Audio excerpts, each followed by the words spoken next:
नमस्कार, हम आर के एस पासवान अपने सबके स्वागत है हमारे यूट्यूब चैनल में। आई के भाग में अपना सब पढ़वे मीट, सूत, कौन, मुर्गी, खटका आ गमक केकरा कहल जाते। जो अहू सब हमारे यूट्यूब चैनल के सब्सक्राइब नहीं किने छी, लाइक कमेंट नहीं किने छी, तो अखनिया जाकर हमारे यूट्यूब चैनल के फटाफट लाइक कमेंट आ सब्सक्राइब करब। आ यदि चाहे छिए अहाँ के साथी सब गीत संगीत मैथिली भाषा में सीखे तो हुनका सब ला सेहो शेयर करब। तो चलिए वीडियो के आगाड़ी बढ़बी। मीड केकरा कहल जाते त कोनो एगो स्वर से बीच को स्वर सब उच्चारण नहीं केने आ दोसर स्वर में जेबाक आ बीच के स्वर सेहो नहीं छुटबाक गावल गेल प्रक्रिया को मीड कहल जाते।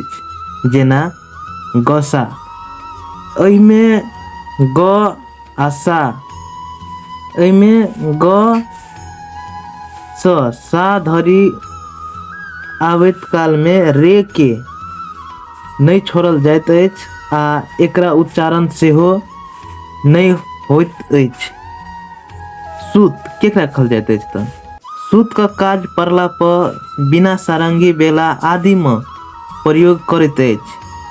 यही सूत का काज प्रयोग करैत एकरा सितार, इसरज आदि में घसीट कहल जाइत अछि आ सूत से एकदम मिलत जुलत अछि। एही अर्थ में जे रे ग म प स्वर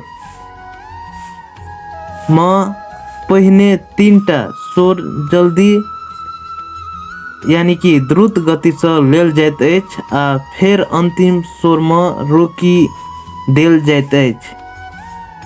तेनाहिते कौन केकरा कहल जाइत अछि त मूल स्वर में आवे से पहिने दोसर स्वर को झुकावल गेल प्रक्रिया को कौन कहल जाइत अछि। जेना प सा, एते मंद्र सप्तक को पंचम स्वर को स्पर्श आ छू को मात्र मूल स्वर साडज यानी सा पर रुकैत अछि। मुर्गी केकरा कहल जाइत अछि त कौन में जका तेज गति से तीनटा स्वर के लेल प्रक्रिया को मुर्गी कहल जाइत अछि। जेना सा, जेना गरे सा, एही में गरे स्वर जल्दी से यानी कि द्रुत गति में लैत अछि आ मुख्य स्वर सा में आबि के रुकैत अछि। खटका केकरा कहल जाइत अछि त कोनो स्वर क अगाड़ी आ पछाड़ी स्वर सब क शीघ्रता का संग कौन क रूप में प्रयोग कयल जाइत अछि आ ओकरा खटका कहल जाइत अछि। प जो एही तरह लिखल जाइत अछि तो एकरा खटका कहल जाइत अछि आ जखन गावल बजावल जाइत अछि तो एकरा ध प म प वा म प ध प क रूप में गावल जाइत अछि आ बजावल जाइत अछि। जेना ध प म प आ म प ध प।